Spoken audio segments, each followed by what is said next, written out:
Hello किसान भाइयों, आप सभी लोगों का हमारे चैनल एसएनटेक एग्रीकल्चर में स्वागत है। किसान भाइयों, आज की वीडियो में आपको पूरी जानकारी देने वाला हूँ कि हमें गन्ने की बुआई करते समय एनपीके खाद का प्रयोग करना चाहिए या डीएपी खाद का प्रयोग करना चाहिए। काफ़ी हमारे किसान भाइयों का सवाल रहता है कि हमें किस खाद का प्रयोग करना चाहिए गन्ने की बुआई करते समय।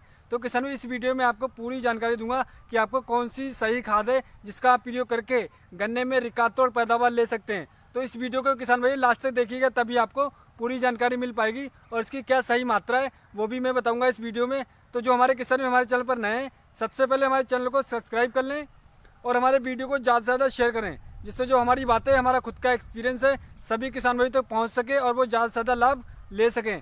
तो किसान भाइयों, मैं बताना चाहूँगा कि हमारी जो गन्ने की फसल होती है उसमें सबसे ज़्यादा जरूरी 3 पोषक तत्व होते हैं। एक होता है नाइट्रोजन, फास्फोरस एंड पोटास। ये 3 चीज़ें बहुत ही ज़्यादा अति आवश्यक होती है हमारी गन्ने की फसल के लिए। तो किसान भाई, अगर आप इन तीनों चीज़ों का प्रयोग करते हैं तो हमारी जो गन्ने की फसल आती है वो एक अच्छी फसल होती है और उसमें आप रिकॉर्ड पैदावार ले सकते हैं। और किसान भाई, मैं आपको बताना चाहूँगा, काफ़ी किसान भाइयों का सवाल रहता है क्योंकि उनकी कभी कभी खाद की डिफिशियंसी रह जाती है, इसलिए उनका जो गन्ना होता है वो सही दर नहीं दे पाता है और उन्हें ज़्यादा लाभ नहीं हो पाता है। तो किसान भाई, आपको इस चीज़ का ध्यान रखना है। अगर आप सही फास्फोरस का प्रयोग करेंगे, सही उर्वरकों का प्रयोग करेंगे, तभी आप एक अच्छा और सही पैदावार ले सकते हैं। तो किसान भाई, मैं आपको बताना चाहूँगा कि डीएपी अच्छी है या फिर आप एनपीके का प्रयोग कर सकते हैं। तो किसान भाई, मैं पहले डीएपी के बारे में बात करना चाहूँगा। किसान भाई, डीएपी में 18% होता है नाइट्रोजन और 46% में होता है फास्फोरस, और इसमें पोटास की मात्रा 0% होती है। किसान भाइयों, अगर आप डीएपी का प्रयोग करते हैं किसान भाइयों गन्ने की बुआई में, तो किसान भाई, मैं आपको बताना चाहूँगा डीएपी हमारी एक ऐसी खाद होती है जो पानी में बहुत लंबे समय में घुलती है और बहुत ही स्लो वर्क करती है। अगर आप डीएपी का प्रयोग करते हैं किसान भाइयों, तो इसमें पोटास की मात्रा 0 होती है। तो किसान भाई, मैं आपको बताना चाहूँगा एनपीके के क्या ज़्यादा कार्य हैं। तो किसान भाई, अगर आप एनपीके 12-32-16 का प्रयोग करते हैं तो इसमें आपको 12% नाइट्रोजन मिलती है, 32% में फास्फोरस मिलता है और 16% आपको पोटास मिलती है। तो अगर आप एनपीके 12-32-16 का प्रयोग करते हैं तो इसमें तीनों पोषक तत्व हमें मिल जाते हैं।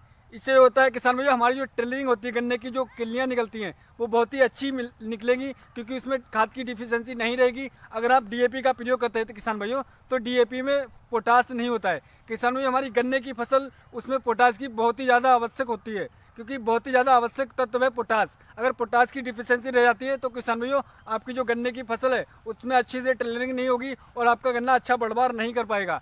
तो किसान भाइयों, आपको मेरी यही राय है किसान भाइयों, और मैं जिस खाद का प्रयोग करता हूँ किसान भाइयों, मैं एनपीके 12-32-16 का ही प्रयोग करता हूँ। ये मैं आप सभी किसान भाइयों को बताना चाहूँगा, क्योंकि किसान भाइयों इसमें 12% आपको नाइट्रोजन मिल जाता है और 32% में फास्फोरस होता है और 16% में पोटास होता है। तो इसमें तीनों ऐसी खादें होती है जिसकी हमें गन्ने की फसल में रिक्वायरमेंट होती है और ये सभी रिक्वायरमेंट को पूरी करती है एनपीके 12-32-16। तो किसान भाई, आपको ध्यान रखना है, आपको एनपीके 12-32-16 का ही प्रयोग करना है, ना कि डीएपी। एक कार्य और कर सकते हैं किसान भाई, मैं आपको बताना चाहूँगा। अगर आप डीएपी का प्रयोग करना चाहते हैं तो किसान भाई, आपको डीएपी के साथ में पोटास का प्रयोग अवश्य करना है। अगर आप पोटास का प्रयोग नहीं करते तो आप एक अच्छा पैदावार नहीं ले सकते हैं। मैं आपको बताना चाहूँगा कि अगर आप डीएपी का प्रयोग करना चाहते हैं और पोटास की कितनी मात्रा आपको इसके साथ मिलाना चाहिए, कितनी मात्रा आपको और ऐड करना है, तो किसान भाई, मैं आपको बताना चाहूँगा कि आप 1 एकड़ में 50 किलो डीएपी खाद और उसके अंदर 15 से लेकर 18 किलो पोटास अगर आप अच्छे से मिक्स कर लेते हैं तो आप इसका प्रयोग कर सकते हैं। आपको जो एनपीके है उससे अच्छा आपको रिजल्ट मिलेगा। लेकिन आप अकेले सिंगल डीएपी का प्रयोग करेंगे तो आपको सही रिजल्ट नहीं मिलेगा किसान भाइयों।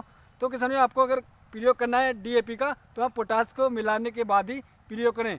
मैंने आपको विधि बताई कितनी आपको मात्रा मिलाना है, इस मात्रा का आप लोग ध्यान रखें किसान भाइयों। अगर आप इन सारी चीज़ों को फॉलो करते हैं तो आप एक अच्छा और सही रिकॉर्ड पैदावार ले सकते हैं।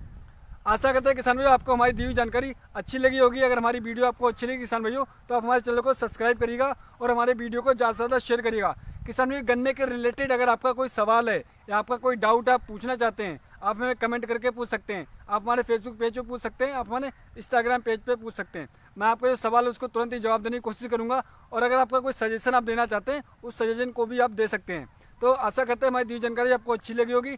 नई वीडियो मिलते हैं किसान भाइयों नई जानकारी के साथ। धन्यवाद किसान भाइयों।